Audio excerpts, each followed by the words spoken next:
Sukyun was an ugly, dumb, useless child who failed miserably at school and had to enter a special school for monsters because he was too stupid for a normal school. On his way to school, the boy comes across a graveyard and suddenly gets hit by a bicycle. He looks up and finds himself staring at the hottest girl ever, who tries to wipe his bleeding nose. When he smells her perfumed hair, Mocha reveals that she's a vampire and bites his neck. Sukyun thinks she is fooling around and accepts her as a friend. Later in the classroom, the teacher reveals that Yakai is a monster academy, and here everyone has to keep their human forms in order to disguise their monster existences. One of the students comments that he would rather eat humans than lie with them. Sukyun is scared after hearing this, and he begins to tremble more when the teacher announces that if a human enters this academy, he must be killed instantly. Suddenly Mocha appears and hugs Sukyun. All of the students are furious because they cannot stand the fact that the hottest girl is hanging around with some failure like Sukyun. Seizo even tries to attack Sukyun in front of Mocha, urging her to be his girl. However, Mocha shoves him away. Later, Mocha tries to comfort Sukyun for being treated badly by Seizo.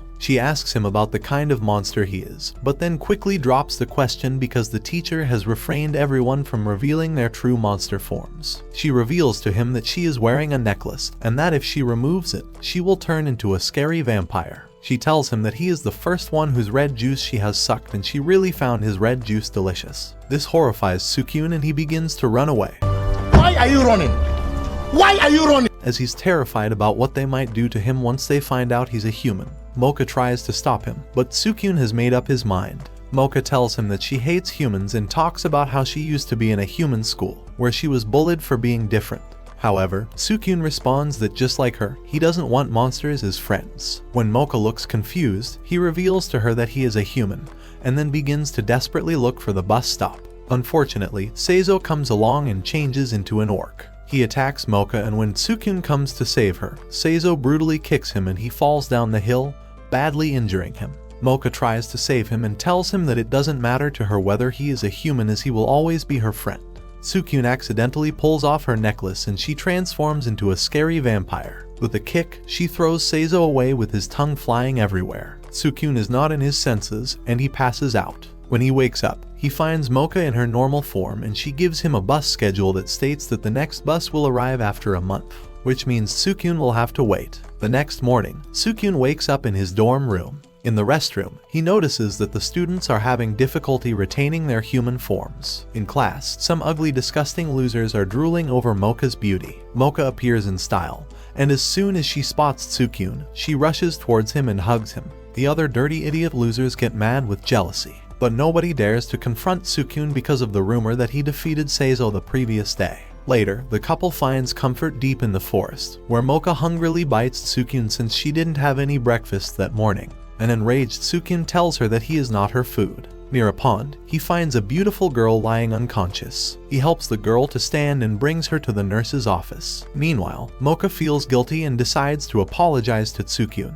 The girl introduces herself as Kirumu and forces Sukyun to look into her eyes. Sukyun gets hypnotized and begins hugging her passionately when Mocha arrives. Oh my god!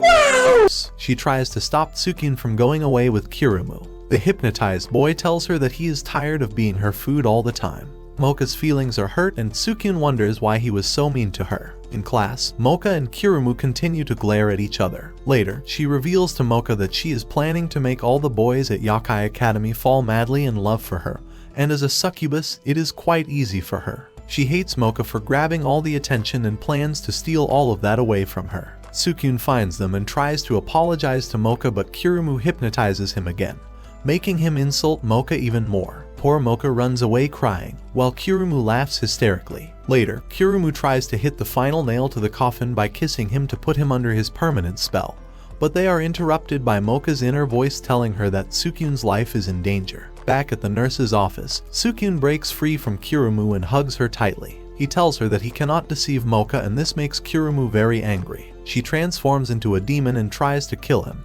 but Mocha arrives and pushes her out of the window. Kirumu flies back and takes the two with them. She drops them in the forest outside. Mocha urges Sukyun to remove her necklace, but she's unable to do so. Kirumu is about to kill them both when Mocha pleads with her to spare Sukyun because he is the only friend she has. Kirumu mocks her because she feels that men are only slaves. Sukyun feels guilty about his previous thoughts about Mocha and pulls off her necklace, thus transforming Mocha to her inner self. Kirumu gets frightened by her and says that she is just trying to prevent her species from going extinct. They get into a fight, and Mocha grabs her tail and kicks her away. Mocha threatens to cut off her wings and nails, but Sukyun comes in the middle and stops Mocha because, according to him, Kirumu's intentions were not bad. Later, Sukyun finally apologizes to Mocha for his behavior when Kirumu barges in, announcing that she has chosen Sukyun to make plot with, which makes Mocha furious. The midterm exam scores are revealed, and Sukyun has failed miserably. However, Mocha has aced her tests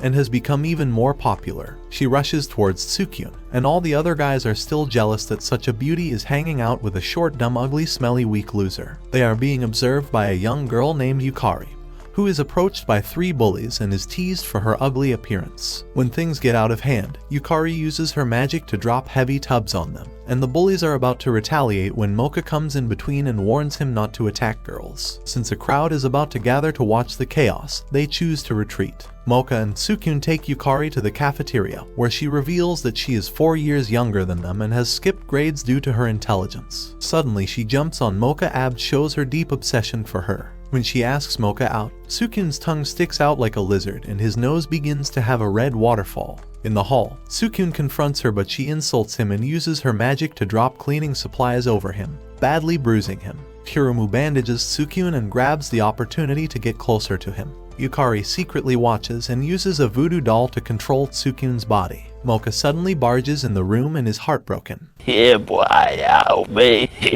Yeah, boy. However, poor Sukyun keeps on clarifying his actions are not in sync with his words. They spot Yukari snooping on them and laughing hard. Sukyun wants to teach her a lesson when Mocha stops him and tells him that there might be a reason behind her behavior. Yukari's past reveals that she used to be very lonely and that nobody wanted to be around her because she was a witch. Because of her trauma, Yukari decided to play pranks on everyone. Yukari bumps into those bullies from before, who kidnap and take her deep into the forest. Meanwhile, Kirumu tells Sukyun that since witches are somewhat in between monsters and humans, they have always been hated by both. Elsewhere, the bullies place Yukari beside a pond and they turn into Mark Zuckerberg. They turn into lizard men. They plan to eat her in order to get rid of her. However, Mocha jumps in between and tries to ward off those lizards. When one of them is about to attack Yukari, Sukyun jumps forward to save her, but while doing so his back gets horribly hit. Kirumu arrives and rescues Yukari and Sukyun. Sukyun pulls off Mocha's necklace and she turns into an SS rank vampire again. The leader doesn't understand what happened and thinks that she dyed her hair, which goes against school rules. Mocha then effortlessly defeats all of the ugly, weird Mark Zuckerbergs with her dominant girl powers. Sukyun assures Yukari that from now onwards, they will all be her friends and she will never be alone again. Later, Yukari apologizes to the whole class for behaving inappropriately. But because of this, Yukari has fallen in love with Sukyun, adding another enemy for the girls. The following day in class, the teacher asks Sukyun to calculate the mass and width of the cigar galaxy, which makes him freak out like the stupid idiot that he is. On the rooftop, Mocha senses that Sukyun is not being himself lately. However, he says that he's just feeling a little sleepy. Mocha looks lovingly at him, not just because she has deep feelings for him, but also because she has an urge to drink some fresh red juice. But Kirumu arrives and criticizes Mocha for drinking too much red juice lately,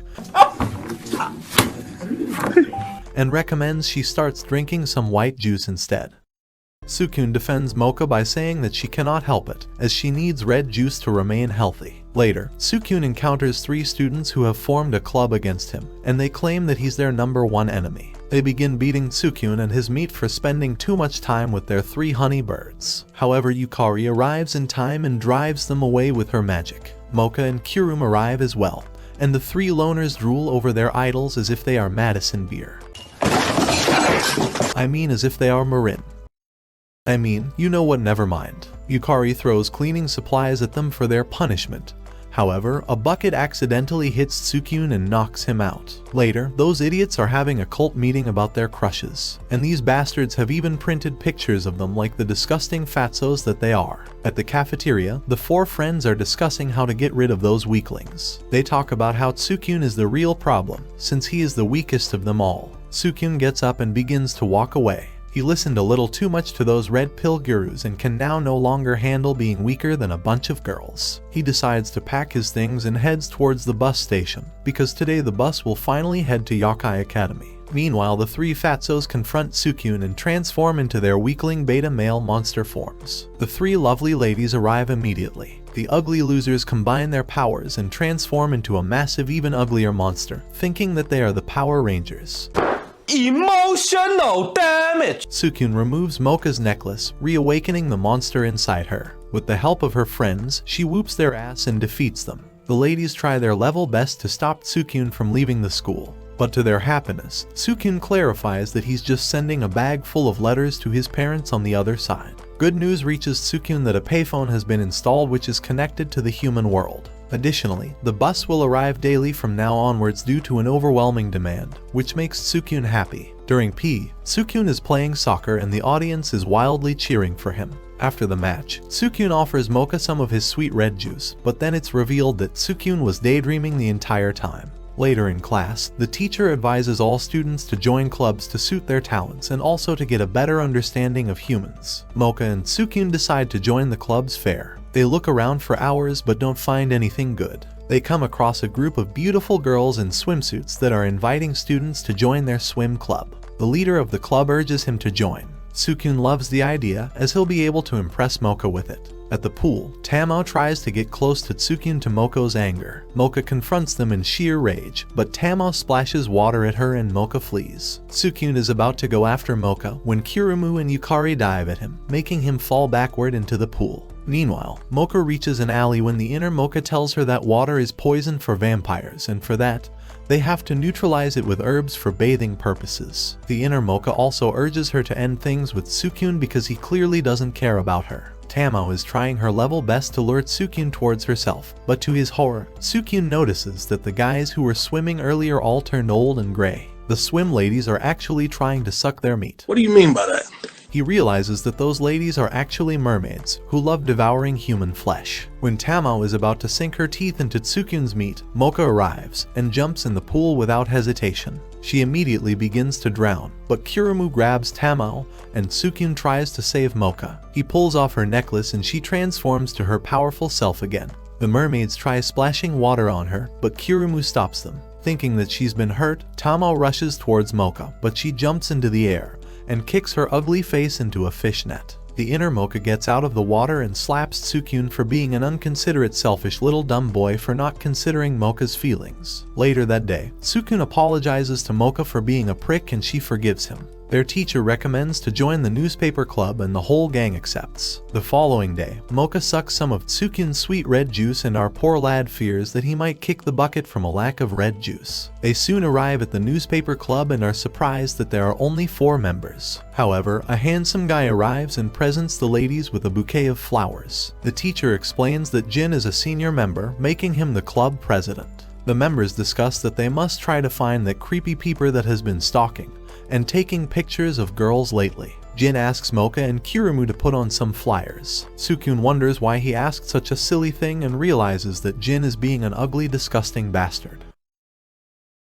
He confronts Jin in front of everyone, and when the girls hear this, Jin puts all the blame on Sukyun, claiming that he is the ugly, disgusting bastard. Sukyun gets slapped by the girls and is left alone. Mocha leaves angrily and finds peace in the bathroom, where her inner voice warns her about Jin, since he has a bad aura around him. In the morning, Sukyun tries to apologize to Mocha, but she gives him the cold shoulder. Meanwhile, Jin overhears 2 girls discussing Mocha and Sunuk's romantic relationship, which makes him boil with rage because even this idiot has strong feelings for Mocha. The girls hear his screams, but he vanishes and Sukyun arrives, making them think that he is the fat, ugly, disgusting peeper. Jin then wins the trust of Sukyun by assuring him that he believes that he is not the culprit. He leads Sukyun to a window and asks him to climb the drum and peek into the window. The naive idiot follows his instructions, only to realize that the window leads to the girls' locker room. Sukyun becomes baffled and then Jin cleverly takes his pictures for evidence. The girls inside catch Sukyun peeping at them and then begin to thrash him. Kirumu and Yukari hear about this, but they feel that something isn't right and decide to investigate the matter. On the roof, Mocha is in deep thoughts when Jin arrives and shows her the evidence against Sukyun. Jin tells her that Mocha is such a desperate peeker that he actually moved a drum to peep inside the window. Kirimu and Yukari overhear them and ask him how he knows this, since that isn't visible in the pictures. Jin mumbles a bunch of nonsense about how he investigated the place. With all the evidence against him, Yukari and Kirimu declare Jin to be the real peeper. Jin doesn't give up and transforms into a powerful werewolf. He attacks Mocha, but Sukyun arrives just in time to pull off Mocha's necklace to unleash her vampire powers. Mocha tries to attack, but he's too fast since it's a full moon. He shows off his incredible speed, but Mocha blocks him thanks to a cloud. Nonetheless, he goes for another attack, but he gets whooped by Mocha. The next morning, flyers are placed by the newspaper club in order to clear Tsukyun's name as the peeper, and Jin is being chased down by the girls for a good thrashing. That same day, the newspaper club sells all of its copies and the group decides to hold a celebration party. They look around for Jin, but he's already fooling around with some girls again. Suddenly, an unknown girl comes by and asks Tsukyun for a newspaper. Bizarrely, the girl takes a strange liking to Tsukyun. Wait a minute! Who are you? In the class, it is revealed that the girl's name is Mizor. She was supposed to join at the start of the year, but decided to skip all classes until now. After the class, Mizor is observing Tsukyun. She comes out and expresses her interest in Tsukyun's work in the school newspaper. She tells him how her teacher used to always bring his articles to her while she skipped classes. In the staff room, the PE teacher asked the class teacher to keep an eye on Mizor because according to him, she has an unusual personality and caused several problems at her old school. Meanwhile, in the forest, Mizor and Tsukyun are hanging out with each other. Tsukyun tries to head out for the party, but Mizor clings to him. She blackmails him by saying that something tragic will happen to Mocha if he doesn't obey her. She urges Tsukyun that he belongs to her and her alone. While Mocha is waiting for everyone at the club, Mizor enters dripping wet. She then begins attacking Mocha, who slaps her, destroying a part of her head. Mizor reveals that she is actually an ice puppet. Oh, hell no!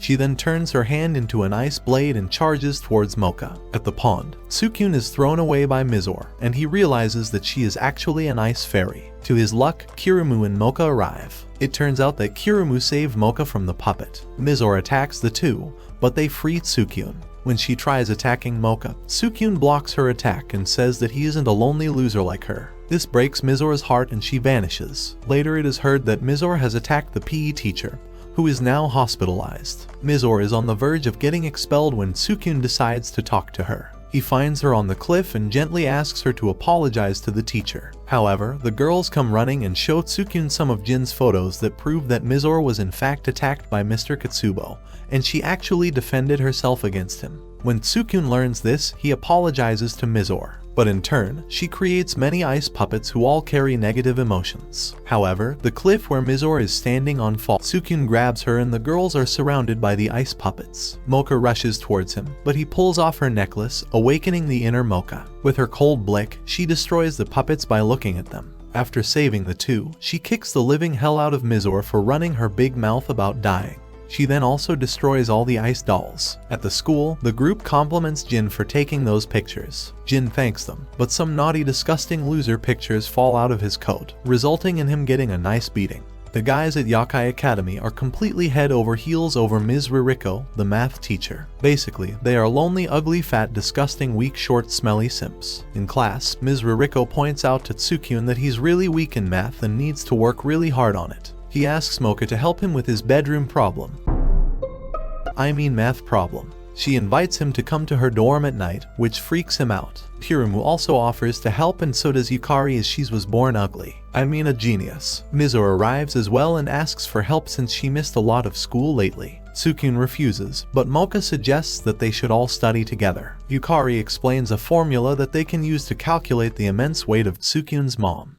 Emotional damage! Later, Ms. Ririko asks Tsukyun and Mocha about their newspaper club activities, and Mocha tells her that they were having a study session instead. Ms. Ririko says that these study sessions are a total waste of time because students do nothing but fool around.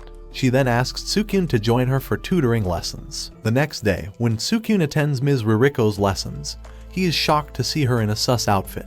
However, she reasons that this will make him study harder. To everyone's horror, Tsukyun has completely transformed and all he's mumbling is math formulas. Mocha approaches him and shows him the notes she prepared for him. However, Ririko arrives and criticizes her for distracting Tsukyun.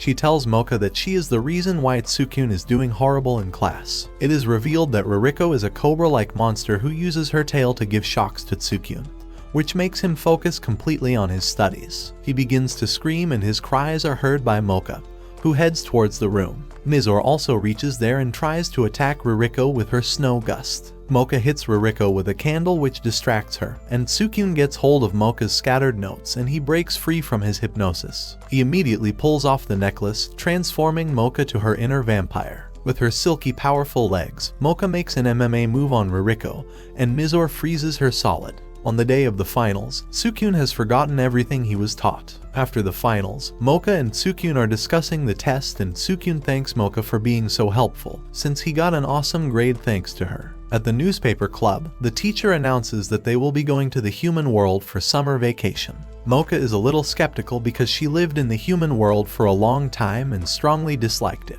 However, Tsukyun assures Mocha that he will protect her. They are about to kiss when they are interrupted by the other girls. As the bus arrives, Tsukyun wonders where Jin is, and Yukari tells him that he failed too many subjects so he has to take makeup exams. When they reach the human world, Tsukyun yells in excitement because he's finally back home. The other girls question him about his excitement, and Mocha makes up a story that he used to live in the human world before coming to Yakai. As they arrive at a beach, the gang is playing volleyball and is having a lot of fun, while their teacher drools over some raw fish. Later, when Mocha and Tsukyun are sharing a lovely moment, Kirumu calls him to join them in the water. But Tsukyun refuses because Mocha cannot go into the water, so instead, he kisses her. Mocha tries to drink his red juice, which ignites a tug of war between the girls. Later, they notice a sunflower field on the hill and decide to investigate, only to learn that a witch has been abducting people over here. After everyone leaves, a mysterious girl appears in the flower field and reports the presence of another witch. In the evening, Yukari is turned down by the group, who won't let her help with anything.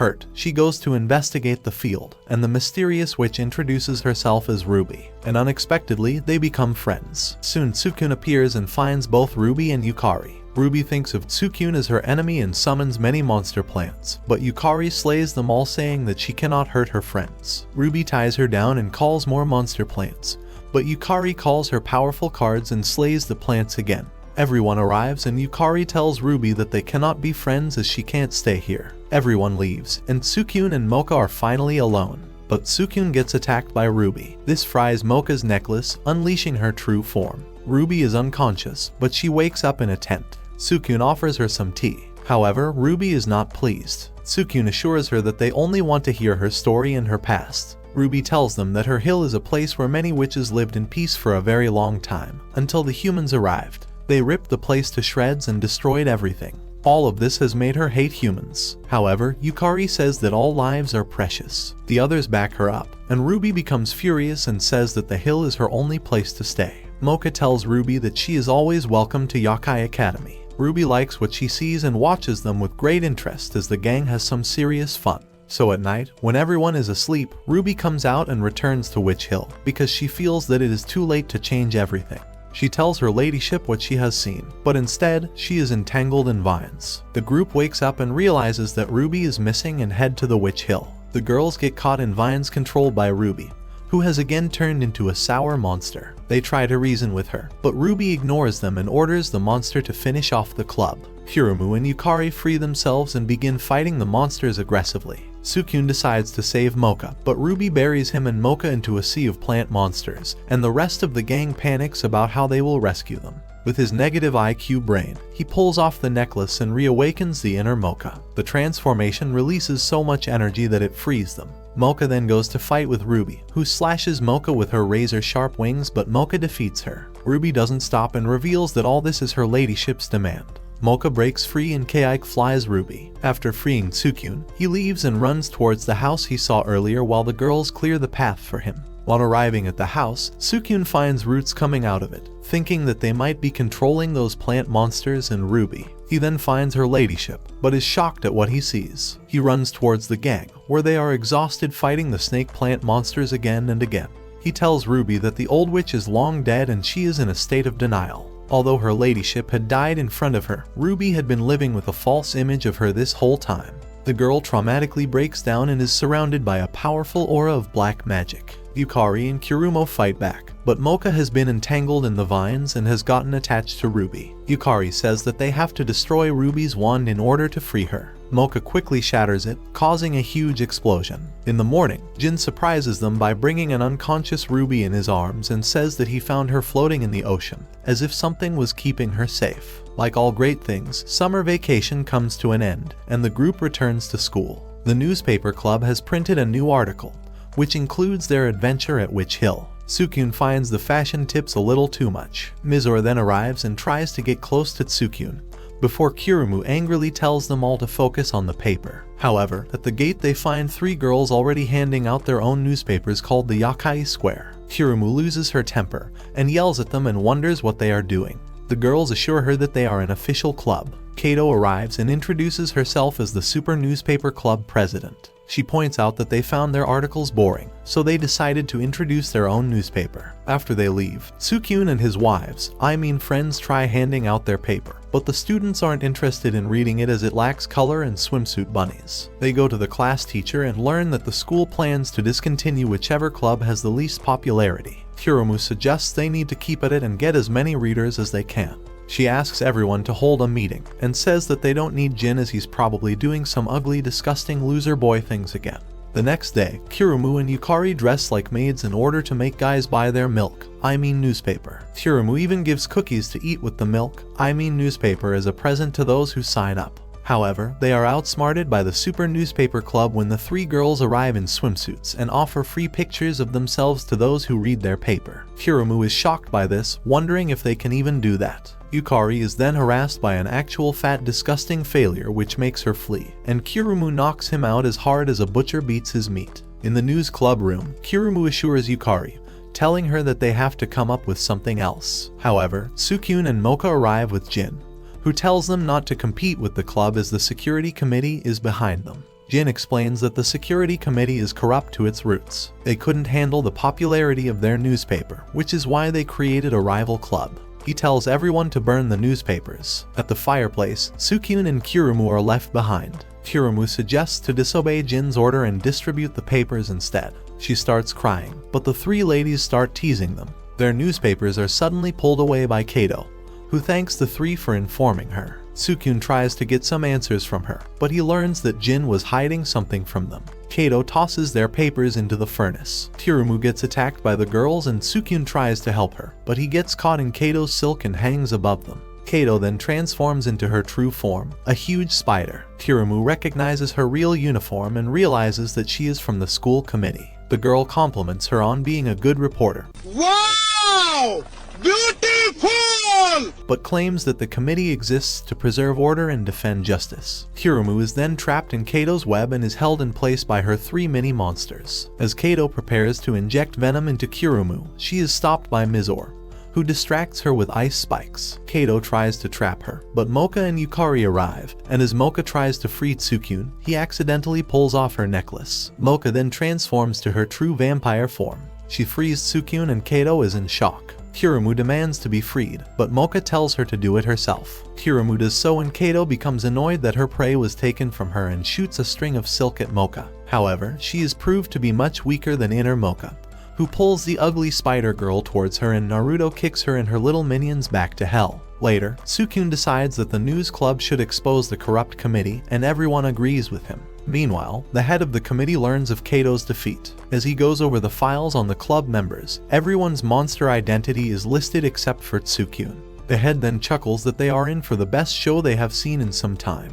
The following day, the group goes on a mission to put together evidence of the committee's crimes, which includes blackmailing students for money, accepting bribes, and even force. The only problem that they face now is a lack of witnesses who are willing to testify, as they are afraid of the consequences of doing so. Unexpectedly, Mizore activated big brain power and asked the 3 ugly, fat, disgusting, smelly, sour losers to act as witnesses for them. But when they approach these bastards, they discover that the committee has taken them away. At the same time, Kuyo, who's the head of the security committee, learns about some of the things that those fat clowns had to say. The following day, Mocha notices Sukyun's exhaustion, as he has been tirelessly working on the newspaper. Mocha tells him that lately, Sukyun has really been looking like a strong alpha male Chad. She goes in to suck his sweet red juice but is interrupted by Kirumu. The other girls arrive as well, and I'm sure that Andrew Tate would be proud of this weakling right now. On the roof, Jin spots the security committee approaching their classroom. As Kuyo himself enters, he walks to Tsukyun and accuses him of being a human, which shocks everyone. Under suspicion of helping a human, Kuyo arrests the other girls as well, which leaves their fellow students watching in shock. Yukari tries to free her friends but is swiftly blocked by Jin, who tells her that there are way too many of them. We're then taken to the committee's headquarters, where Tsukyun is presented with video recordings of several students, who all confess that he's just as weak as a human and also smells like one. Even his own friends can't confirm whether he is actually a monster, as they have never seen him transform. Kuyo threatens to hurt Mocha if he doesn't confess. With no other options left, Tsukyun gives in and confirms that he is a human. Kuyo teleports the girls to the room, who can't believe what they just heard. Mocha is moved to tears and mourns about Tsukyun's decision to reveal the truth. Kirimu becomes furious and slaps Mocha for knowing the truth all along. Against Mocha's will, Kuyo releases Mizore and Kirimu while imprisoning Mocha for helping with Tsukyun's fraud. Kuyo then declares Tsukyun guilty of being human and sentences him to death. Back at the newspaper club, Mizore and Kirimu deliver the shocking news that Tsukyun is indeed a human. Outside the school's walls, the committee is preparing for Tsukyun's execution. He is displayed in a crucifixion-style position, awaiting to meet his end. In her cell, Mocha tries to rip off her necklace, but to no success. Since Tsukyun hid his human identity, the director of Yokai Academy has forbidding all intervention to save him. As Tsukyun's expiry date comes closer, he reflects on the things that led him to this situation. With a smile on his face, Tsukyun requests one final act of kindness from Kuyo, the protection of his fellow newspaper club members. Kuyo is taken aback by such a selfless request from a human. He promises that his friends will not suffer unnecessary harm, since their deaths will be quick and painless. Meanwhile, Mizore is staring at the ocean, thinking about the time Tsukyun had saved her life. A mysterious voice urges her to take action, prompting her to look up and notice a crow. Nearby, Yukari tries to convince Kirimu to rescue Tsukyun. She says that his human identity shouldn't make her forget that he was the first person to show her kindness after she suffered mistreatment from other monsters. The same mysterious crow appears once more. Deep down in the dungeon, Mocha feels hopeless over her inability to help Tsukyun. Her inner voice questions whether she has given up on rescuing Tsukyun. The crow appears again and bends the prison bars, creating an opening large enough for Mocha to escape. The crow then reveals itself as Ruby. She is soon joined by the other girls. Kirimu slaps Mocha as she is still frustrated that she kept Tsukyun's secret from him. Back at school, Kuyo proceeds with Tsukyun's execution, covering him in flames. However, Mizore's ice extinguishes the flames, and Kirimu and Ruby swoop down to rescue the boy. Kuyo is surprised and asks whether they understand the gravity of their actions. He reveals a harsh incident from last year where Jin tried to expose them, since he believed the truth mattered more. Kuyo orders his top 3 monsters to destroy them. A fierce battle starts as Yukari beats them with wash tubs, while Mizore finds herself struggling against the golem. The crowd of students witness this surprising turn of events as the newspaper club gains the upper hand.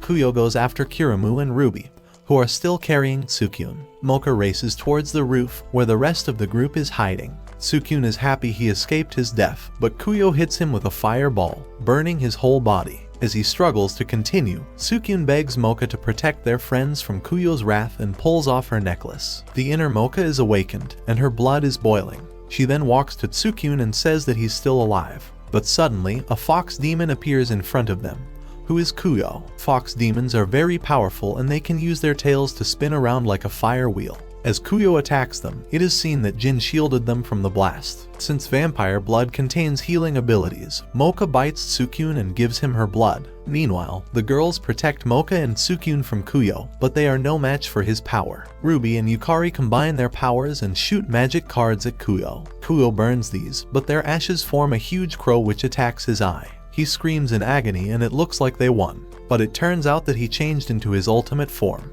He raises his hand and shoots a gigantic explosion at them. The shock is even felt by the students, who are all wondering whether this was caused by Nikado Advocato, who just went to the toilet. The girls manage to survive, but are now completely defenseless. However, Mocha appears and she hits Kuyo with all her strength, but to little success. It turns out that she gave Tsukyun too much of her blood, which has now weakened her. Kuyo lands a ton of blows on her and claims that humans are petty-minded, selfish, and lazy creatures who hurt other living things without a second thought. However, Sukyun rescued Mocha thanks to her blood. Kuyo, on the other hand, is not defeated, and he furiously rushes towards them, but Jin grabs him. Mocha tells him how he's an out-of-control, ugly, weird, smelly, small-sized, hairy loser and kicks him into the ground. Mocha puts on her necklace, and everyone comes rushing towards them, wondering if the hole was caused by Nikado Advocado. They soon realize that it was not Nikado but Sukyun, who is clearly a monster because only a monster could beat Kuyo. At the hospital, Sukyun brings Mocha a bouquet of roses and thanks her for saving him.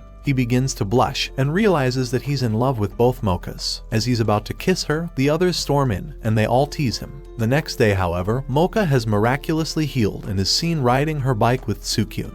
He asks her if she wants to suck on his tasty red juice, but Mocha is craving something else today and crashes into Sukyun. The two fall into a field where he is about to kiss Mocha when her inner vampire takes over and kicks the living nuts out of Sukyun's family jewels. The ugly, smelly loser then wakes up and realizes that he's running late for school. Knowing that there's a whole bunch of monster cuties waiting on him, Sukyun tells his sister he doesn't have time to chat. At the bus station, Sukyun boards his bus towards Yakai Academy. The bus driver, who has loser vibes written all over him, asks Sukyun if he has gotten used to the school. The creepy bus driver warns our loser to always remain on his tippy toes as there's no guarantee of what can happen in a school created for monsters. After crossing the magical barrier, Sukyun arrives at his destination. He notes how in the start he came to this place because he was a dumb broke loner and couldn't get an admission, but now he's here to see his awesome friends. Sukyun enters the forest where he first met Mocha when all of a sudden, he bumps into a girl. As she regains consciousness, the girl calls Sukyun a creepy pervert. She then points out that Sukyun smells really good and licks him like a cat, after which she tries to fix his ugly face with a nice beating. Following the recent events, Sukyun arrives at the school gate and witnesses Kirimu and Yukari getting a lot of sus attention. As his virgin eyes scream in horror, Kirimu runs towards Sukyun and nearly sends him to the Buddha with her plot, when Mizore throws a kunai at her and saves Sukyun from the demon. As the two women are about to battle for a Justin Bieber-looking boy, Mocha arrives on the scene and greets Sukyun by sucking his red juice cells. Then out of nowhere, a group of first-year students surround Mocha, expressing their love for her. Later, Sukyun and the girls find out that they are in the same class with Miss Catwoman as their homeroom teacher. During the break, the group stops by their lockers and discover fan letters. Mocha then opens her locker and an avalanche of letters falls on her. She opens one of the letters, and it turns out that it's an anonymous death threat. Later, Sukyun and Mocha casually stroll past the snack shop in the hall. When someone calls their names, they see Ruby. As Ruby keeps on ranting about her somber, sad life, Sukyun and Mocha look through the snacks when suddenly, they discover a letter. The letter states that Mocha's bucket will finally be kicked tomorrow. Scared by the events, Mocha decides to head into the forest when all of a sudden, she notices another letter on Sukyun's back, promising to send her to Dracula with a loaf of garlic bread. The following night, Mizore unleashes her inner creep and stalks Sukyun outside of his dorm building when she notices the girl that nearly ripped off Sukyun's family jewels. As Mizore asks the mysterious girl what she's up to, she calls Mizore a creepy stalker, infuriating her. The girl easily dodges Mizore's attack and escapes. On the day of the school ceremony, Sukyun learns that Mocha received as many creepy letters as the amount of accusations against James Charles. Deciding to take matters in his own weak, soft hands, he gathers his harem of babes and asks them to keep an eye, as he cannot let anyone harm his best girl. All of a sudden, a girl throws two fatzos through a wall and humiliates them. As the fatzos transform into their Wish.com monster forms, it is revealed that the girl is in fact a menace to society. As the Alibaba Cyclops and Temu Frankenstein try to hit the girl, Mocha becomes terrified after seeing her. Sukyun accidentally removes Mocha's necklace, awakening her vampire blood. As Mocha's inner vampire takes over, she begins airbending and teaches those cheap fatzos a lesson.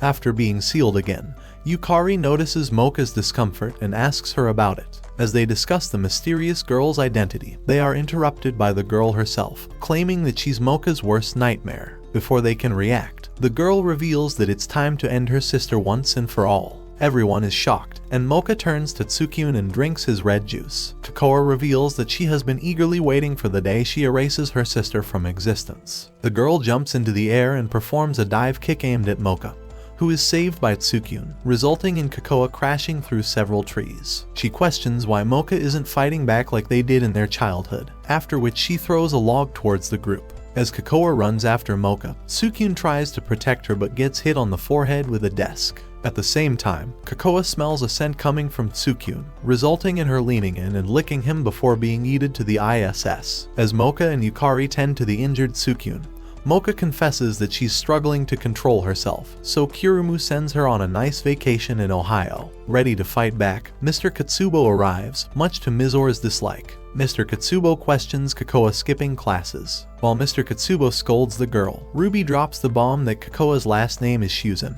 which is different from Mocha's last name. In the infirmary, Yukari takes care of Tsukyun's wounds, while Mocha offers to help but is held back by Kirumu to prevent her from sucking any more of Tsukyun's sweet sour smelly Sam Sulek weak red juice. Tsukyun asks Mocha to tell everyone about her sister. Mocha reveals that she and Kakoa have different mothers, making them the youngest of 4 sisters. Despite her foggy memories, Mocha recalls their constant childhood fights, with Kakoa never being able to match her Romanian SS rank Dracula powers. One day, Mocha informed Kakoa that she'll be leaving to live with her mother in the human world, where Mocha's powers were locked up. Each time they fought, Mocha fled, leading to many humorous horror movie parodies by Kakoa in her attempts. Yukari is surprised that Kakoa came all the way to Yakai Academy just to fight Mocha. Mizora suggests freezing Kakoa, but Mocha refuses. As they wonder when Kakoa will return for another cat fight, Kakoa crashes through the window and transforms her bat into a hammer. As Kakoa attacks them, Tsukyun and Mocha flee from that crazy red-haired girl.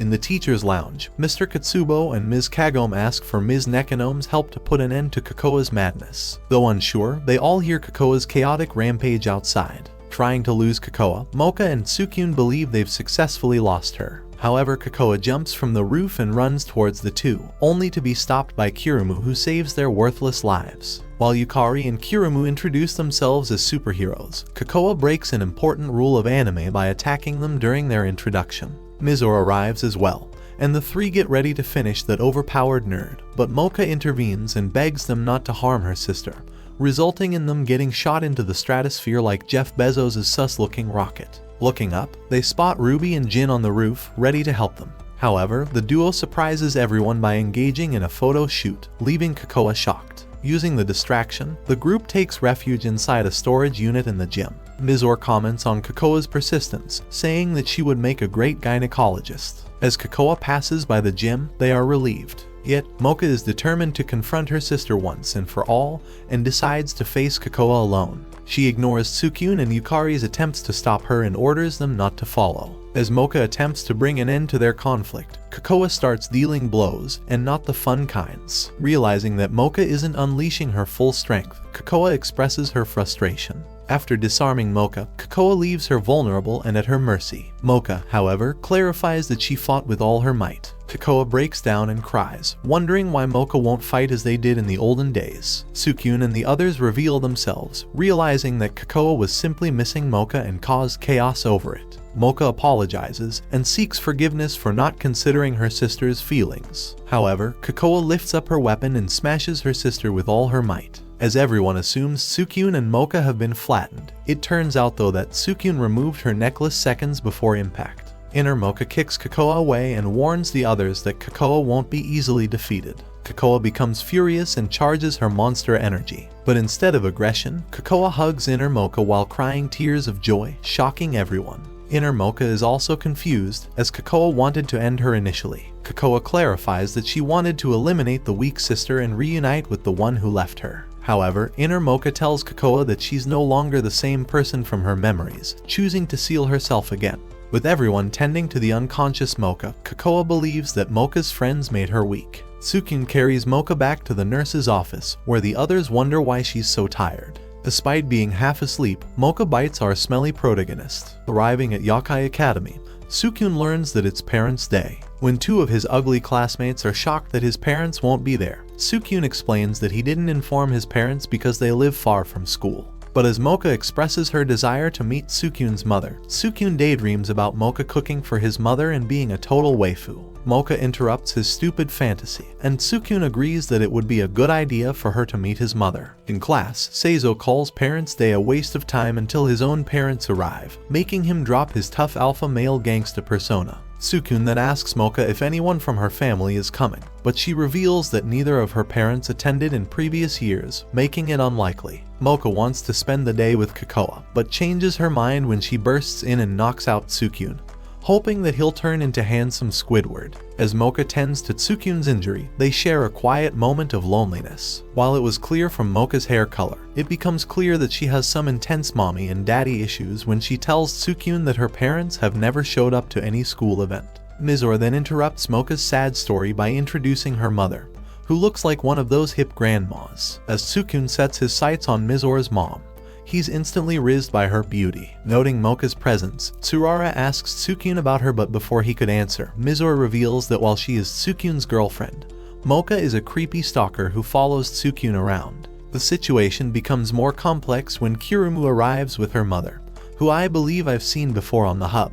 Kirumu claims that Sukyun is her fiancé and portrays Mocha as a hopeless fangirl, hiding Kirumu's actual feelings. Ajaha tells Sukyun that Kirumu is actually a very sweet girl, and if he wants, he can become roommates with her, and they can even share a bed if he wants. In the meantime, Yukari and her parents are about to enter, but Ruby intercepts them, diverting their attention to show them the classroom. Ruby is excited to see adult witches, because her ladyship was the only adult witch she saw in her life. In contrast to the others, Yukari parents aren't weird, ugly, disgusting, creepy old perverted losers. Mizore and Kirumu explain to Sukyun that their mothers have been pressuring them about their love lives, and the girls resorted to lying to satisfy their mothers. A struggle begins over who gets to keep Sukyun for the day to maintain the lie, but Sukyun urges them to be truthful. Mizore and Kirumu consider telling their mothers the truth. However, the idea of their mothers discovering their single status triggers another heated battle over Sukyun, with both girls desperate to do anything to secure him as their boyfriend. Literally anything.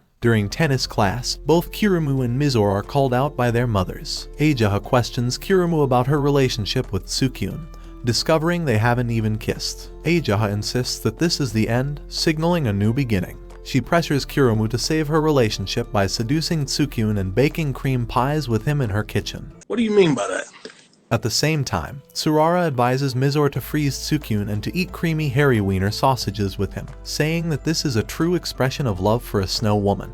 I tell you what though, folks, that's bloody nice. In that moment, both Mizore and Kirumu realize that the women who created them are crazy and fatherless. After tennis, Mizore lures Sukyun into the woods and freezes him. Fortunately, Yukari rescues him using hot water. Mocha and Kirumu arrive as well. Kirumu tries to do something that'll get me in trouble with YouTube, but Yukari intervenes, knocking her out with a spell. Yukari then comments that they can't close their eyes for a second or else Sukyun will lose his loser innocence forever and will no longer be able to become a fat and ugly Discord mod. In the next class, the teacher questions Mizore and Kirumu, but neither know the answer, disappointing their mothers. In music class, Kirumu and Mizore sing love songs to Sukyun. Mizore is hopeful, talking about her wish for Sukyun to love her someday, but she's so cold that she accidentally freezes everyone. Kirumu's song is sad, focusing on her struggle to make Sukyun like her, and it moves everyone to tears, just like the victims of Logan Paul's Ponzi scheme. At lunch, the mothers argue about Sukyun's wedding with their daughters, ignoring that their daughters aren't really dating him. The argument turns into a fight that destroys the cafeteria. Sukyun and the girls realize that Tsurara and Ajaha are fighting over him because he looks like a boy they both liked when they were young. In a flashback, young Ajaha tries to impress a boy named Gonzo, while Tsurara stalks him like Mizore does. Both get rejected by Gonzo, who prefers a girl that looks like Mocha. This flashback shows that Sukyun wouldn't be in this romantic mess if his lookalike had just agreed to a quartet, which would have also made him a very lucky man. That's what I'm talking about! As Ajaha uses her plot to fire, Tsurara uses her snowman of horror to counter her attacks until Sukyun accidentally removes Mocha's necklace, unleashing the overpowered monster inside her. As Sukyun tries to stop inner Mocha from beating up adults, Mocha throws him straight towards the ladies, which leads him to taste and touch heaven at the same time. At the end of the day, the girls express their disappointment over their mother's behavior. Later, as the ladies see Seizo's father, they realize the fat bald man before them is none other than the hunk they crushed over, causing them to faint. The following day, Yukari notices Tsukyun on her way to school but feels sad when he greets Mocha instead. Out of nowhere, Kirumu spawns like an NPC and tells Yukari that Tsukyun ignored her because he's not into girls that are built like flat boards. Enraged by the comment, Yukari says that bigger is not always better, but clearly what does a kid like her know? After school, Yukari dreams of wearing a beautiful red dress when she's older to attract Tsukyun's attention. Watching Mocha suck Tsukyun's red juice, Yukari wonders why he allows it. When Kirumu intervenes, Yukari eyes her huge melons and tries to find hers, but they're so microscopic that they can't be seen with bare eyes. Sneaking into the nurse's office, Yukari measures her height. The school nurse sees her and offers to grant Yukari's wish to make her older. Despite disbelief, the nurse pokes an ugly finger into Yukari's neck, claiming to fulfill her wish. Later, Yukari wakes up, wondering why she's in an unfamiliar place. As she walks to her classroom, she overhears boys admiring an attractive girl and assumes that Mocha is behind her. Confused, Yukari enters her class to find her friends shocked, wondering who the girl in front of them is. To prove her identity, she drops a washtub on Kirumu's head, making her friends realize that it's Yukari. Looking at her reflection, Yukari sees she has transformed into a teenage girl who looks like her father never returned with the milk. In the nurse's office, Yukari looks at herself in the mirror, surprised that her body has aged like the nurse promised. That night, Yukari bathes with Mocha and tells her that now that she has grown, she prefers big juicy watermelons over tiny and small regular melons. While dressing, Yukari asks Mocha where to buy bros, shocking Mocha. Mocha tells her to stay inside until they buy her some bros, and Yukari realizes why as she looks in the mirror. At the school store, Mocha searches for a bro for Yukari, who comments on their cuteness. While Mizore reads a magazine, Kirumu asks her opinion on Yukari's sudden growth. Kirumu considers the possibility of magic, but Mizore advises her to ask Yukari directly. With her new uniform, Yukari goes to school and gets all the boys to fall for her. Attracting the attention of every boy, they purchase pictures of her from Ruby. Yukari tells everyone that her beauty is off the charts as she shows off her new outfits. She tells the nurse about how much attention she is now getting at school. As Yukari leaves, she encounters Tsukyun in the hall. Greeting him, Yukari jumps into the air and asks Tsukyun to catch her. Unfortunately, she lands on top of him, making him scold her for the dangerous stunt. Yukari tries out a cute pose to hypnotize him, but Tsukyun helps her up and makes a run for it, afraid that Yukari will get stuck in his oven in a later episode. During class, Yukari feels depressed because of her encounter with Tsukyun. Ms. Nekonome announces that body measurements will take place the following day, sparking hope in Yukari. The following day, Yukari believes the measurements will prove that her body is the most attractive. However, some boys comment on Yukari and Mocha's beauty, making Kirumu furious. Ruby is shocked to discover that Yukari has grown up. Ruby measures Mocha despite Mocha's nervousness. She comforts Mocha by reminding her they're both girls, and not the ones from Thailand. When it's Yukari's turn, Ruby screams because her plot is faker than that of Kylie Jenner. Impressed with her measurement, Yukari excitedly shows the results to Kirumu, who shuts her up by revealing her own non-plastic larger measurements. Ruby then calls for Mizore, who is absent as she is stalking Tsukyun as usual. During the height measurement, Yukari becomes jealous of Kirumu's watermelons and decides to seek the plastic surgeon's, the nurse's help again. At her office, Yukari asks the nurse for help. However, the nurse reveals that she used Yukari's negative emotions to make her older, hoping Tsukyun would reject her and increase those feelings. Yukari prepares to defend herself, but the surgeon points out that defeating her will undo the surgery, magic. Taking advantage of Yukari's shock, she knocks away her wand and knocks her out to feed off her negativity. Upon waking up, she finds the girls with her. They return to finish the measurements, and Yukari turns back into a child. Ms. Nekonome calls for Yukari to have her height measured, and despite everyone's shock at her transformation, Yukari cheerfully has her height measured. Kirumu confronts Yukari and claims that she used some kind of half-baked spell, but Yukari says that she has a long way to go before growing up on the inside. Kirumu asks Mizore about Yukari's unusual reaction, and Mizore believes Yukari is one step closer to becoming a woman, unlike Kirumu. While Kirumu and Mizore are fighting, Yukari catches sight of Tsukyun and asks him to wait for her. Tsukyun notices that Yukari has returned to normal but senses something different about her. To the shock of the other girls, Yukari leans in and kisses Tsukyun,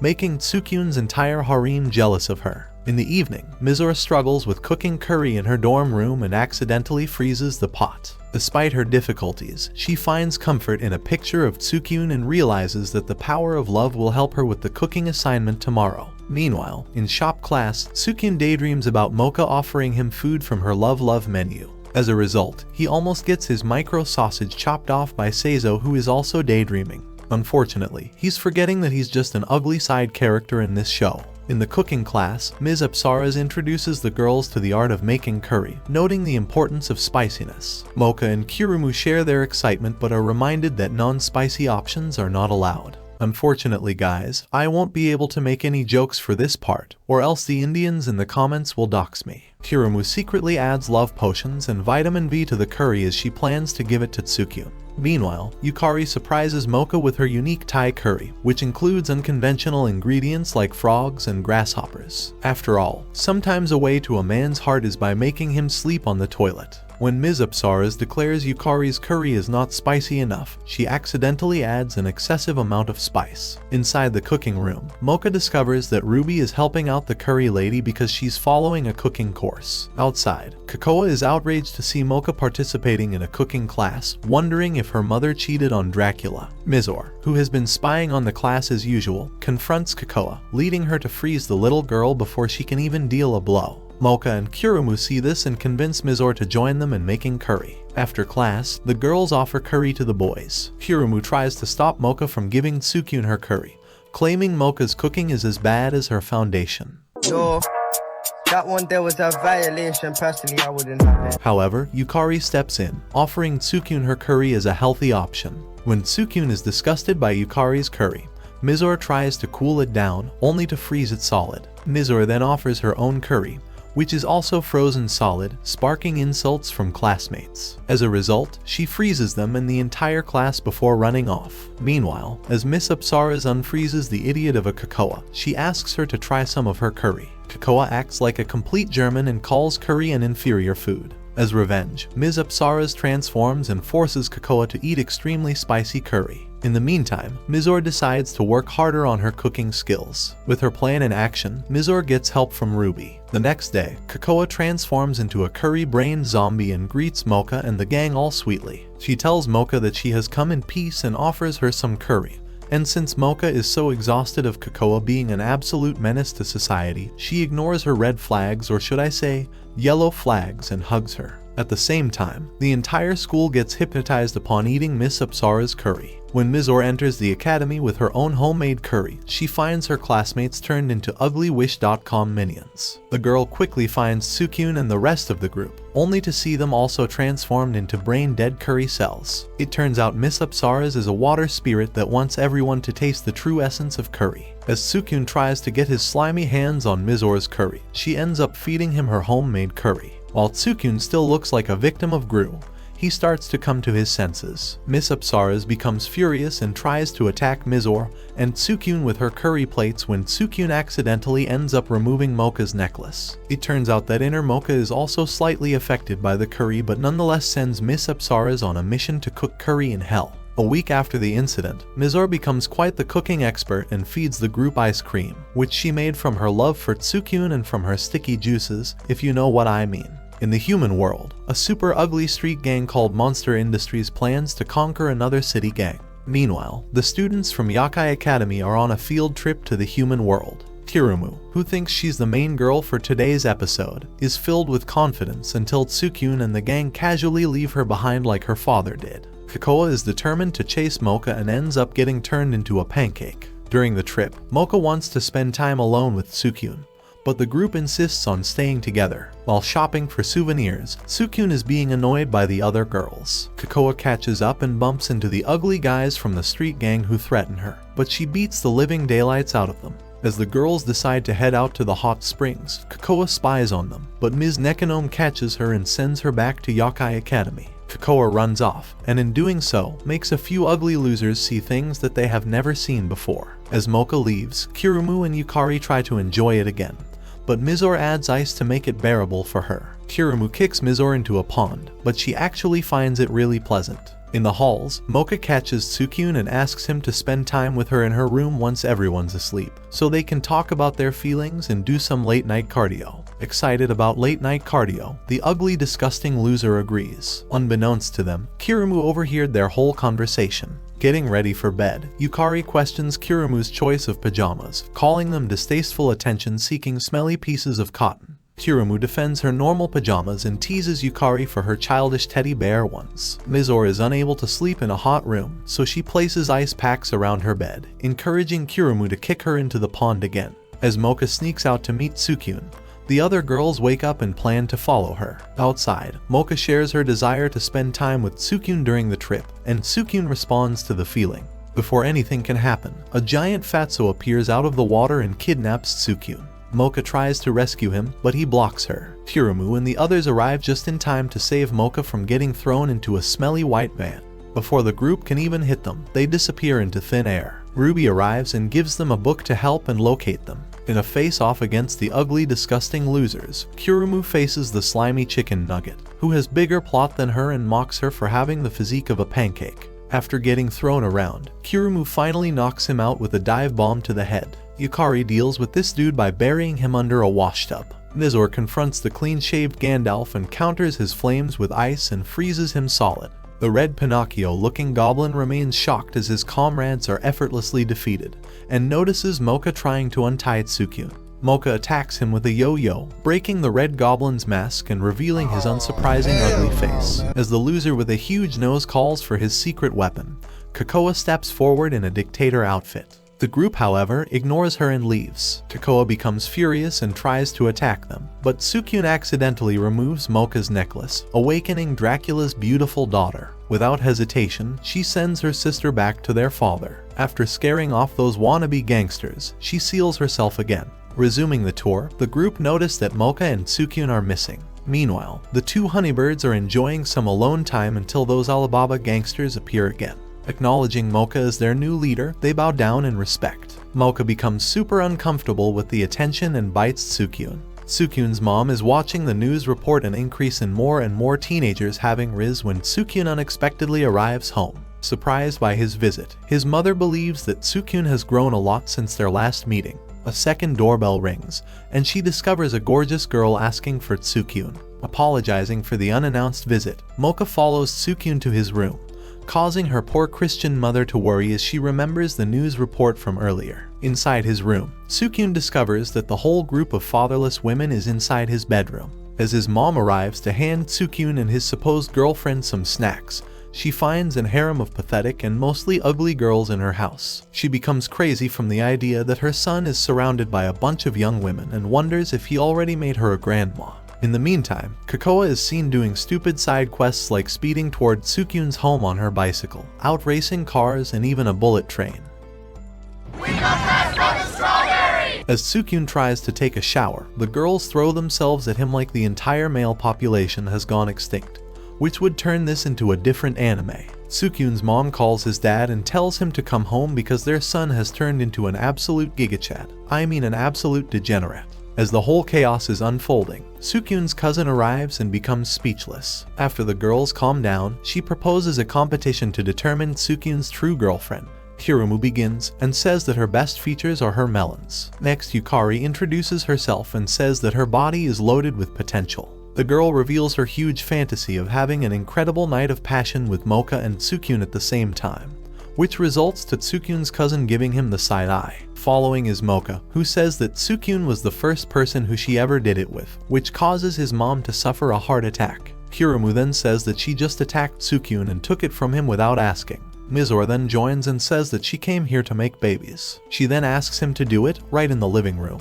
As she suggests his bedroom, Kirumu slaps her like Will Smith. To settle their differences, they choose violence. I bet that Gandhi is rolling in his grave right now. Tsukyun's cousin watches in shock and wonders whether they are martial arts masters. As their fight becomes more and more violent, Tsukyun's cousin begins to realize that these aren't just some normal girls. They reach a park, where the girls start using magic and accidentally knock Tsukyun's cousin out. In the meantime, Mocha explains to Tsukyun's mother that they're all just friends and that they're part of a newspaper club. Upon learning that, Sukyun's mom says that she finally remembers Sukyun talking about her. Upon hearing this, Mocha ends up crying. Back at the playground, the girls prepare for a serious fight. Sukyun is worried that people will start to notice that none of them are human. Mocha grabs his hand and removes her necklace, erupting a huge light beam as she transforms into the inner Mocha. Using an old Chinese technique, she calms the girls down. Mocha tells Sukyun that it's his fault that all of this happened and says that one day he'll have to make a decision. Morning comes, and Ruby cancels the school trip because of the previous night's chaos. Sukyun's mom bids farewell to Mocha, expressing her joy at having her around. On the bus, the girls argue about their roles in the situation as Mocha bites Sukyun. Sukyun's cousin finally wakes up and tries to share details about the girl's powers, but his mom tells her that it must have been part of a dream. Kakoa finally arrives at the house, but becomes disappointed to hear that they left this morning. Back at school, Ruby is greeted by Sukyun, who bids her morning. However, his attention changes as Mocha arrives, annoying Ruby. The situation escalates when Kurumu joins and nearly suffocates Sukyun. Mizore pretends to be dizzy and purposely falls in Sukyun's arms, strengthening Ruby's growing irritation. When the girls finally acknowledge her presence, she shifts the focus by criticizing their short skirts, telling them how they're corrupting Sukyun's young developing dumb mind. Mocha and Yukari disagree, but Kurumu and Mizore ask for Sukyun's opinion, which further angers Ruby. After hearing enough crap, Ruby orders that from now on, every girl's skirts now have to be 10 centimeters or 4 inches under the knees. Ms. Nekonome overhears some students discussing Ruby's new rule and realizes her own skirt doesn't comply. To make it right, she decides to go shopping but ends up trying on the types of outfits that you're supposed to wear on the hub. Caught in the act by Ms. Ririko, she grabs her ears in frustration and tears her swimsuit. Despite the embarrassing situation, Ms. Nekonome is forced to purchase the swimsuit. Feeling ashamed, Ms. Nekonome leaves the store like a wounded soldier or an OF girl who got caught by her dad. Jin has a character development moment when he suddenly notices Sukyun being swarmed by the spiciest girls of Yakai Academy. Ms. Ririko introduces herself and gets a flashback after seeing Mocha. Driven by revenge, she takes Mocha hostage and confronts Sukyun on the roof, intending to put him under her control once again. However, a superhero intervenes just in time and overpowers Ms. Ririko. As Sukyun flees with Mocha, Ms. Ririko fights back by slashing a hole in the hero's suit, revealing a huge teddy bear on her underwear. The embarrassed hero then hastily retreats, leaving everyone surprised and wondering what just happened. The next morning, Mocha is drinking Sukyun's red juice when she notices that his red juice is tasting different. It turns out that Sukyun drank all kinds of strange and sus liquids yesterday to make his juice taste bad in the hopes that Mocha would no longer suck and drink it. At the same time, Ruby is checking all the girls' skirts when 3 high-class rich girls' skirts are too short. Since they refuse to change their outfits, Ruby gives them some Benjamin Franklin plot. Ruby is greeted by Sukyun and the girls. She feels accomplished in her mission until she notices the teachers in school uniforms. Ruby loses her self-control and accidentally trips, revealing her underwear. The group criticizes Ruby for mandating long skirts when she herself is wearing such weird undergarments. Ruby begins to cry and talks about her desire to spend time with Sukyun, feeling that he's always busy with the other girls. Misinterpreting Sukyun, Ruby believes he's in love with her and proposes marriage. All of a sudden, Jin spawns like the NPC that he is and decides to take matters into his own hands. Inner Mocha is awakened, and Jin begins taking pictures. Annoyed at being awakened for nothing, Inner Mocha kicks Jin, who falls to the ground. Meanwhile, Kakoa spots Inner Mocha and tries to chase after her. Kakoa is watching compilations on the hub of her sister taking on many dudes at the same time. As she sees Sukyun effortlessly remove her necklace, Kakoa comes up with the brilliant idea to destroy it so that she will stay Inner Mocha forever. However, upon reaching Mocha's class, she finds it completely empty. It turns out that they are on a skiing trip. These kids are just never seen studying, are they? Upon reaching their destination, Sukyun and the girls find out that this is Mizore's hometown when all of a sudden, they're greeted by Mizore's attractive mom. Meanwhile, Kakoa follows their trail in the hopes of destroying Mocha's necklace. At the ski resort, Ruby becomes their skiing instructor. Sukyun and Mocha enjoy a beautiful view, but their moment is interrupted by Kurumu, who falls like a meteorite on top of Sukyun. Yukari follows and creates a gigantic crater as a result. Amidst the chaos, Mizore kidnaps Sukyun. Kakoa finally arrives at the resort, but is quickly knocked away by Sukyun and Mizore. Mizore brings the average-looking boy to her home, where her mother has prepared a room for them. However, Sukyun managed to escape on time. Mocha then finds him. Before they can have a moment, Cocoa appears out of the snow and tries to remove Mocha's necklace. However, she struggles with doing so and causes an avalanche from her screams. The three don't manage to escape. After a while, Mocha gets up and realizes that Sukyun and Cocoa have been trapped by the snow. Back at the resort, the other girls are unaware of the situation and enjoy the hot springs. All of a sudden, Mizore and Mocha arrive and inform the group that Cocoa and Sukyun are missing. A flashback reveals Cocoa's childhood struggles as she always loses to Mocha in fights. In the present, Sukyun finds himself alone with Cocoa in a cave. The girl refuses to stay with him and leaves, but then changes her mind after seeing the storm and hearing a Yeti. The girls begin a search for Sukyun, however it turns out they can't ski. The two ice ladies effortlessly make their way through the snow, knowing that Sukyun is on the line. Mocha doesn't want to lose and follows them. In the cave, Cocoa reveals that she hates Sukyun for being Mocha's favorite, since he's the only one who can take off her necklace and because her sister gave some of her red juice to him. While complaining, she passes out from the cold, pushing Sukyun to take matters into his own hands. As Sukyun and Cocoa suddenly face a Yeti, Mizore arrives and saves the day. As Sukyun is running away with Cocoa in his arms, the Yeti follows them.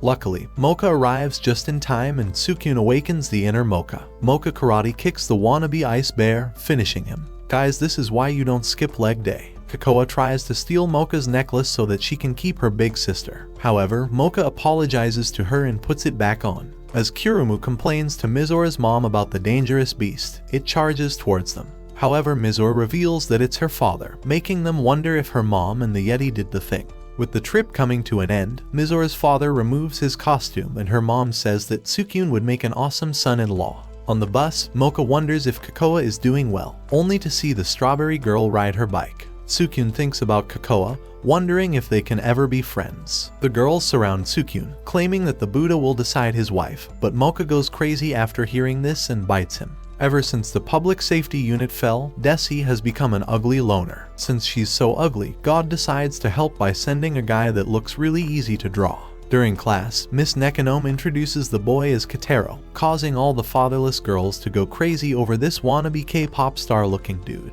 Sukyun's harem ignores him though, saying that they would rather have a soft boy like Sukyun. After class, some OF girls offer Kotaro a guide through their school. He thanks them, as he's a big loser without friends. After saying this, the girls literally throw themselves on him. In the cafeteria, Yukari slips on a banana peel but is caught by Kotaro, who tries to flirt with her. The witch is instantly rizzed by the boy, and finds herself blushing hard. During PE, Mizore is stalking Sukyun as usual when Kotaro appears behind her. With his smooth way of talking, Kotaro flirts with Kirumu and manages to make her stop simping for Sukyun. Mocha and Kirumu are carrying a basket of volleyballs when they suddenly trip over. As they collect all of the balls, Kotaro appears in front of Kirumu. Kirumu says that she has some balls to collect, but Kotaro says that he already found 2 balls that he can give to her, which makes her fall for our little K-Papu star. As Mocha tries to save Kirumu's tiny bit of dignity, she asks Kotaro how he has so much riz and asks him for some tips to try on Sukyun. As he tries to get close to Mocha, it becomes clear that this loser isn't using riz, but magic to hypnotize the girls. The following day, Sukyun finds it strange that his harem is simping over Kotaro when they should be begging for his cheese stick. Later that day, this whole situation becomes even weirder when Sukyun spots Kotaro surrounded by all the girls in a Star Wars-like parade. When he tries to speak to Mocha, the boy gets tackled by the girls for getting close to their beloved master. His harem tries to resist the hypnosis, but Kotaro punishes them for resisting. Sukyun complains to Jin, who also believes that there's something fishy about that guy. However, as Jinne confronts Kotaro, he gets rizzed as well, making Kotaro too hot to handle. Later, Cocoa is looking for her pet bat when she notices that the whole school is empty. It turns out that the whole school is attending Kotaro's concert, and I have to say, Kotaro got a pretty good singing voice. The party pooper of Sukyun decides to crash the concert, which might actually be a good thing because the whole concert is intended to hypnotize the whole school. As punishment, Ruby beats him and his meat. Searching for her bat, Cocoa runs on stage and finds Kotaro. She instantly recognizes Kotaro as her bat. However, it turns out that Kotaro is so down bad that he even tries to riz his master. Kotaro keeps on trying to hypnotize her, but she keeps on resisting his K-pop magic. As she's starting to break, the hypnotized Mocha tries to help her. Just then, Sukyun finally removes Mocha's necklace, unleashing the even cuter and more attractive but scary Mocha. Kakoa makes him swallow his mic, and the two sisters work together for the first time and beat the living crap out of Kotaro, turning him back into a bat and freeing all the girls from his hypnosis. As everyone wakes up, inner Mocha tells Kakoa that she should be thanking the other Mocha. She barely had control over herself but still did everything in her power to rescue her. After saying this, she puts on the necklace again and outer Mocha looks for Kakoa, who is nowhere to be seen. Later, Kakoa can be seen thinking about what inner Mocha told her. Sukyun's cousin is planning to go to Yakai Academy to save her cousin from those monster freaks. But Sukyun's mom believes that she's been eating too many mushrooms. At Yakai Academy, Kyoko gets hit by Kakoa on her bike and they accidentally switch lunch boxes. Kakoa calls her an idiot sandwich, but her bat tells her to hurry up. After this encounter, Kyoko wonders if she just heard a bat speak. Just as she's about to catch up to Tsukyun, Kyoko sees all of the girls simp for Tsukyun. She then finally realizes that Yakai Academy must be some kind of a training school for girls who are looking for a career on the hub, thinking that there's no other way that such beautiful girls are throwing themselves on an ugly creature like Tsukyun. As Kyoko opens her lunch, she finds it replaced by a mirror. At the same time, Kakoa finds her mirror is replaced with a bunch of rice balls. A fairy pops out of the mirror and introduces herself as Lilith, the one who possessed the mirror. Unable to understand what is happening, Kyoko wishes to discover the truth behind Yakai Academy. To fulfill her wish, Lilith goes around the school and magically transforms the students to their original monster forms. At the newspaper club, Mocha and Tsukyun are wondering where everyone is when Mocha falls on top of Tsukyun. But then Ruby barges in as a patrolling officer and seeks Tsukyun and Mocha's help. She reveals that someone has used Lilith's mirror to transform the students into their original monster forms. If they don't stop this flood of monster energy, then the Great Barrier of Yakai Academy could very well break. Ruby's crow tells her that the mirror has been located, but it's in the possession of a human girl. Kyoko orders the elf to stop this madness, but she doesn't listen. At the same time, Ms. Ririko smells a delicious human girl. Mocha saves Kyoko, however she refuses to trust a monster. With all the monsters ganging up on them, Mocha urges Kyoko to stop being stupid and trust her. As she finally comes to her senses, the two girls successfully manage to escape. Using Lilith's mirror, Mocha transforms into the inner Mocha and beats the monsters as hard as a butcher beats his meat. But then, the elf uses the mirror to separate outer and inner Mocha from each other. Next, the elf uses the mirror on herself to unlock her own powers. Since Mocha's strength is halved, she's unable to fight against the mirror's powers. Outer Mocha offers to help, but inner Mocha becomes annoyed and says that she's not strong enough to protect anyone, not even Tsukyun. Tsukyun and the girls arrive just in time. To avoid looking at the mirror, the girls blindfold themselves and Kyoko gives them instructions. Ruby suggests to reverse Lilith's spell, but Outer Mocha asks Inner Mocha for an explanation for what she just told her. However, Inner Mocha tells her that she'll have to figure that out herself before being combined with Outer Mocha again. After seeing Tsukyun's wonderful friends, Kyoko promises to keep this place a secret. However, their problems are far from being over as the Great Barrier around Yakai Academy starts to break. Tsukyun's mom is watching the news when a huge earthquake happens and a mysterious portal forms in the sky. Ruby informs the group that the Great Barrier protecting Yakai Academy is starting to break. If it isn't repaired soon, a flood of monster energy will leak into the human world. Because of all the recent monster energy, the rosary that fuels the Great Barrier shattered under all the pressure. Knowing that she can save everyone, Mocha rushes to the control room, where she sees a broken rosary that looks the same as hers. Mocha asks Tsukyun to remove her necklace and put it in place of the broken one. As everyone thinks of a different solution, Mocha grabs Tsukyun's hand and places the rosary in the slot, saving the whole world from certain doom. While things return to normal, Tsukyun finds himself missing his honey bird Mocha. In the meantime, Inner Mocha tries to fit in with the group with her bad girl personality. While Mocha tries to get some attention from Tsukyun, all the girls simp over her. On the rooftop, Mocha spots Tsukyun by himself and joins him. Since Tsukyun and the old Mocha used to always stare at each other, Inner Mocha suggests to do the same. But as they get into an intimate moment, Tsukyun starts seeing the old Mocha in her. Mocha starts telling him that she is the real Mocha and that the other Mocha is nothing more than an illusion. With that, she promises to treat him gently and reminds Tsukyun that the other Mocha is never coming back. As she offers to suck his red juice, the other girls stop her from doing so. Before leaving, Mocha tells him that the other Mocha is gone forever. In the control room, Ruby wonders why Mocha's rosary and the broken rosary are identical. At night, Ruby calls Tsukyun. She tells him that she's the one who has been controlling the Great Barrier, thus making it her fault that the barrier broke. She then reveals a big secret of how they can bring back the Mocha they all knew and loved. In the morning, Tsukyun starts riding his bike until Mocha stops him, wondering where he's going. In the moment, she asks him out on a date, but Tsukyun ignores her and starts riding his bike like his life depends on it. Ruby told him about the 3 Dark Lords, who are a group of elite super monsters. One of the lords crafted the rosary for the Great Barrier. This is the same Dark Lord that made Mocha's rosary.